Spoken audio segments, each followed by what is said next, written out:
अस्सलामुअलैकुम दोस्तों, कामरान गुलाम ने टेस्ट के बाद वनडे के अंदर भी सेंचुरी स्कोर कर दिया और यकीन मानिए ज़्यादातर पे में मुझे बड़ी खुशी हुई है क्योंकि पाकिस्तान के अंदर जो यंग क्रिकेटर होता है, खासकर जिसने डोमेस्टिक के अंदर बहुत पसीना बहाया होता है, उसको इंटरनेशनली बहुत ज़्यादा चांस मिलते नहीं है। और कामरान गुलाम वो थे जिन्होंने टेस्ट के अंदर 100 किया, उसके बाद 2 इनिंग में वो रन नहीं कर पाए तो पाकिस्तान में शोर शुरू हो गया कि बस नहीं सी।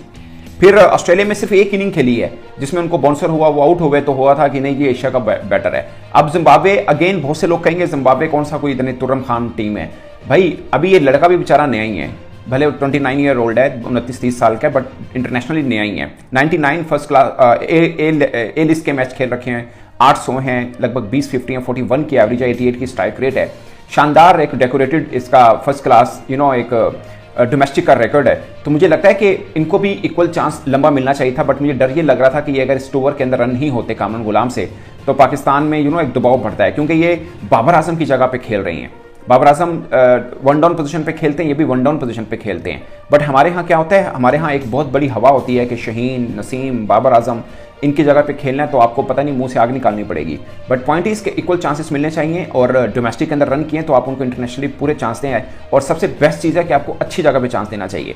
मैंने कल भी एक वीडियो किया था, मैं आज भी उस बात पर कायम हूँ। आप साउथ अफ्रीका जो टीम भेज रहे हैं, बनानी है आपने जो, उसमें भी आप प्लीज़ इन्हीं के साथ जाइए।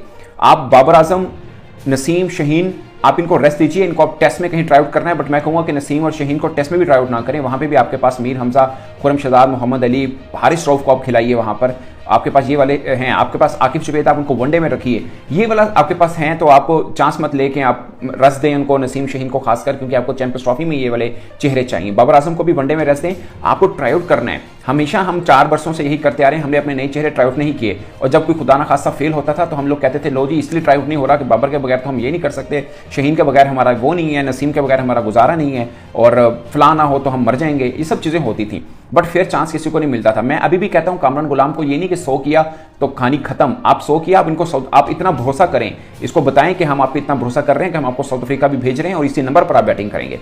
बाबर ट्राइड एंड टेस्टेड हैं, इनको आप चैंपियंस ट्रॉफी, आपके बाबर के ऊपर तो बात है नहीं ना।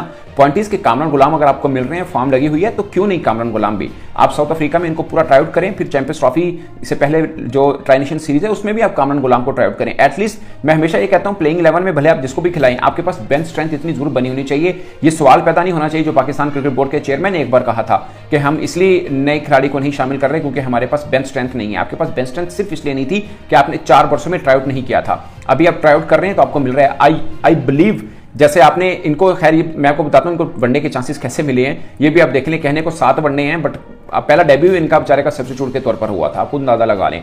डेब्यू इस तरह से हुआ, पूरा ऑस्ट्रेलिया टूर में 3 वनडे हुए, 1 में बारी मिली। अब एक इन्होंने बारी मिली थी जिम्बाब्वे के खिलाफ पहले मैच में, और एक अब बारी मिली है। सेम टेस्ट में उनको 4 इनिंग मिली, यानी 2 टेस्ट मैच मिले। सिर्फ एक के अंदर 100 किया, बाहिर ऐसा लग रहा है, मगर एक इनिंग में उनकी बारी नहीं आई थी। मैं आपको पूरा स्टैट उनका बताता हूं। बट पॉइंट इज के 104 की स्ट्राइक रेट के साथ आप 4 छक्के 10 चौके, कामरान गुलाम ने अच्छी बैटिंग की। और हमें पाकिस्तान को वो क्रिकेटर चाहिए जो के अगर आप किसी को चैलेंज कर रहे हैं तो हमारे लिए खुशी की बात है। वो चाहे आप रिजवान को चैलेंज कर रहे हो, वो चाहे आप बाबर को कर रहे हो, चाहे नसीम, शहीन, किसी को भी कर रहे हो, पाकिस्तान को एक अच्छी बेंच स्ट्रेंथ भी चाहिए। और मैं अभी भी इस बात पे बिलीव हूं कि साउथ अफ्रीका प्लीज इन्हीं के साथ जाइए। हार जाएंगे कोई बहुत ज्यादा फर्क नहीं पड़ेगा। और हमारे फैंस को भी चाहिए थोड़ा दिल बड़ा रखें। इंडिया ने अपनी एक तरह से ए टीम भेजी थी, अगरचे उनके T20 के लड़के पूरे थे, बट पूरे मींस उसमें भी बुमराह नहीं थे, ऋषभ पंत नहीं थे। तो आप भी भेज सकते हैं। अगर आपके पास भी बाबर नहीं होंगे, शहीन, नसीम नहीं होंगे, तो कोई बहुत ज़्यादा फर्क नहीं पड़ने वाला। इवन के वनडे भी आपके जहन में होगा कि शायद, क्योंकि बाबर आजम, मोहम्मद रिजवान जो कि कप्तान है, उन्होंने बोला कि हम साउथ अफ्रीका टूर के अंदर फुल स्ट्रेंथ के साथ जाएंगे। मुझे ये लग रहा है कि फुल स्ट्रेंथ पे जाने की जरूरत है नहीं। आपके नसीम, शहीन को अगरचे वो नहीं मानेंगे, बट उनको रेस्ट चाहिए, उनका पेस बता रहा है कि उनको रेस्ट चाहिए। आप उनको रेस्ट दें और आप इवन के बाबर आजम को भी रेस्ट दें। टेस्ट के अंदर बाबर को खिलाना तो खिलाइए, फास्ट बॉलर्स को भी टेस्ट में मत खिलाइए। आपके पास पूरा एक के बॉलिंग ऑप्शंस मौजूद हैं। आपके पास मोहम्मद अली हैं, आपके पास आकिब जुबैद को, खैर मैं वनडे में कह रहा हूं, मैं टेस्ट में नहीं कह रहा। आपके पास मीर हमजा है, आपको खुरमशदाद है, खुरमशदाद को वनडे में ट्राई आउट करके देख लें। नसीम शाह और शहीन तो आपके पास हैं ही, तो नए ट्राई आउट करने में क्या हर्ज है कि आप इनको भी देख लें। क्योंकि आपको फिर 15 का स्क्वाड जब चैंपियंस ट्रॉफी के लिए बनाना है तो आपको फिर ऑप्शंस मौजूद जरूर होंगे। खुदा ना खासा कोई बैट फॉर्म में या खुदा ना खासा कोई इंजर्ड हो जाता है तो आपके पास एक चेहरा जरूर होता है उसको रिप्लेस करने वाला। फिर ये ना हो कि ऑल ऑफ सडन आप चैंपियंस ट्रॉफी के अंदर ही किसी बैट्समैन को या बॉलर को के आप उतार लें। बहुत से लोग बात कर रहे थे अब्दुल्ला शफीक के ऊपर भी कि उन्होंने पिछली इनिंग बड़ी डिफेंसिव खेली है। मुझे ज़्यादा तौर पर यह लगता है कि आपको रोल दिया जाता है।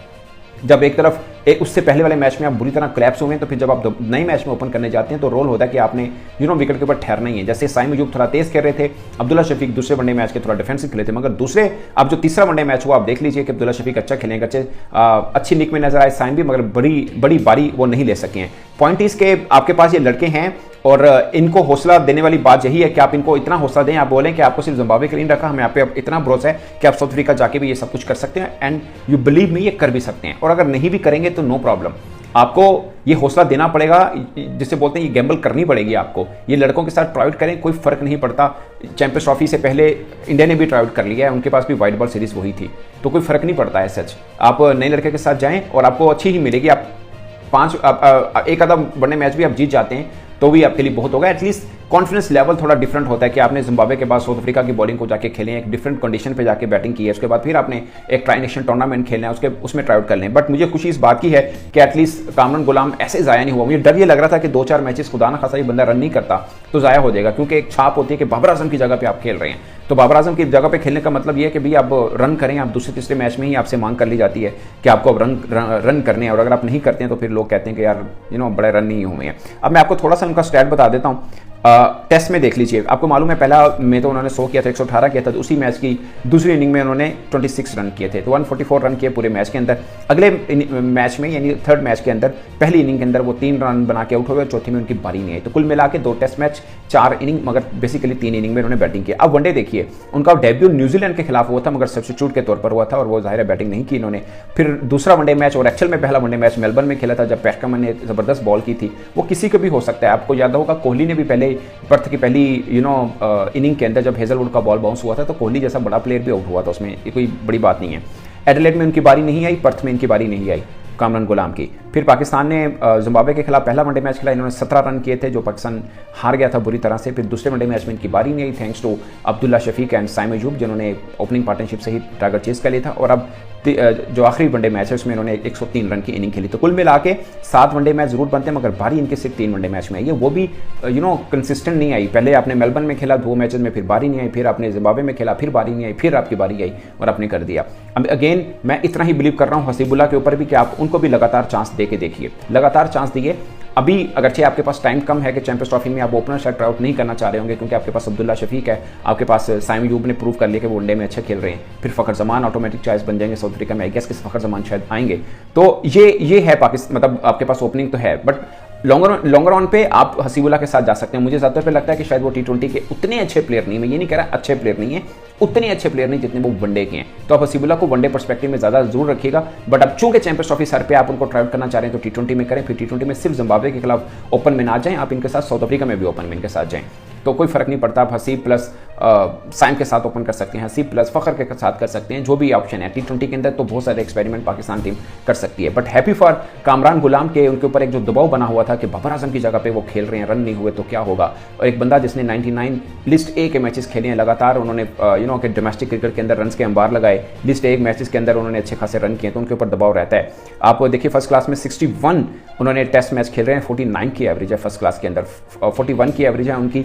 लिस्ट ए के मैच में 99 खेले, 93 एक्चुअली में उन्होंने खेले, मतलब 99 मैचेस खेले जिसमें 93 बार उन्होंने बैटिंग की है, 12 बार नॉट आउट हुए, 41 की एवरेज है उनकी। और ठीक ठाक किस्म का उनका ये एवरेज 88 की स्ट्राइक रेट है।